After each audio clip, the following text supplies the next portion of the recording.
give it up for Kevin for a moment. Thank you. And I've been coming to MCN since 2015. It's so great to be back in person. For that reason, from my perspective, it's great to see all of you. Can I take a photo? Would that be all right? All right, thank you. So on the count of 3, I want everyone to say seltzer. 1, 2, 3, seltzer. Thank you. There you go.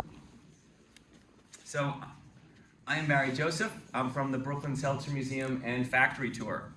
The Brooklyn Seltzer Museum is dedicated to preserving and promoting the effervescent history of seltzer water as a cultural force in both New York City and around the world.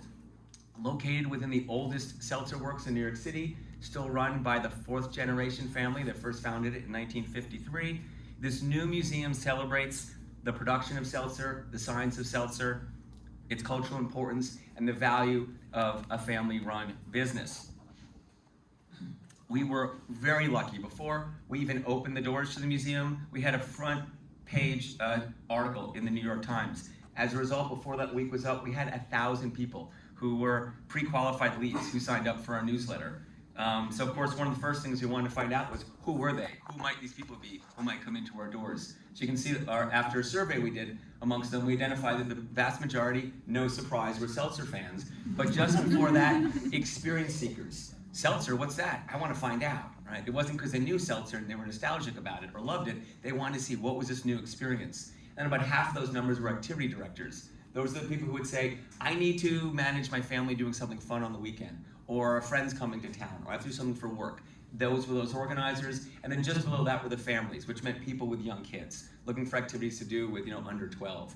And then a smaller group were tourists. I think it was just New York Times readers, so we had the local audience. We have a larger number than that. But that gave us a sense of who our website would need to speak to. So we built it with WordPress and the flexible and powerful Divi Builder, which I'm happy to talk about if you want to talk to me one-on-one. I love that tool, with our Texas-based developer, Jason Bean of BN Positive Communications. We figured we could add content as we needed, developing the site iteratively to meet our needs and those of our new visitors.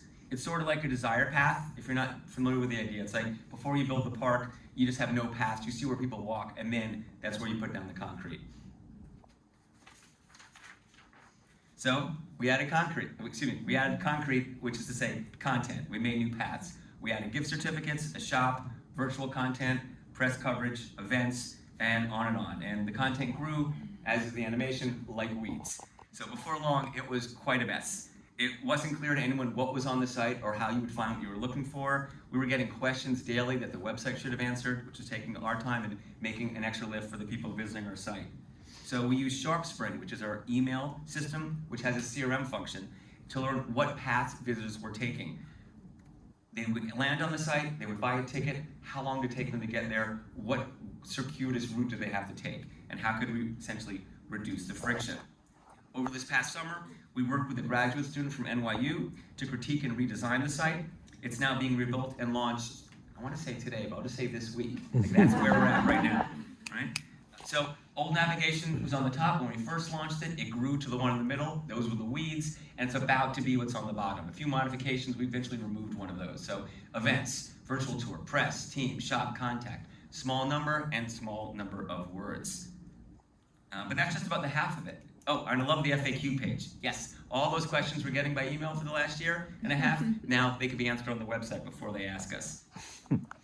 So that's one part. There's a whole section of the website. This is its own giant weed. We tried to bring onto the website as much of the content from the museum as possible so people around the world could experience it. It's enormous, and it's no longer connected to the space. So this is not a video of us. Video, we play? Sorry. Okay, so if it was playing, I'll just back up then. So we're working with graduate students from the Pratt Institute to remove this multi-sectional virtual tour with an immersive, interactive Matterport scan of the museum. So you'll be able to work through a 3D model of the space and then click on buttons to watch the videos, read the text, hear interviews from the tours, and all of that rich content will be relocated in space, but a 3D space. And the next year, we'll probably start all over again. Thank you.